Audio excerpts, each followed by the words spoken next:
Egin dugu salto, mahai orokorrean aspalditik blokeatua dagoelako negoziazioa, batez ere diru aldetik, beti esaten digutelako, kapitulo 1 deitzen dena ezin dela igo, Madridtik presupuestoen kontua onartzen ez duelako. Hori alde batetik, baina beste aldetik ikusten ari gara nola negoziatzen, mahaietatik kanpo negoziatzen adiren gauzak,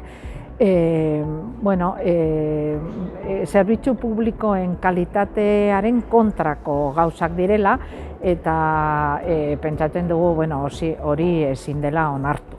Horrexegatik egin dugu salto eta anbito batetik administrazio osora eramanen dugu greba.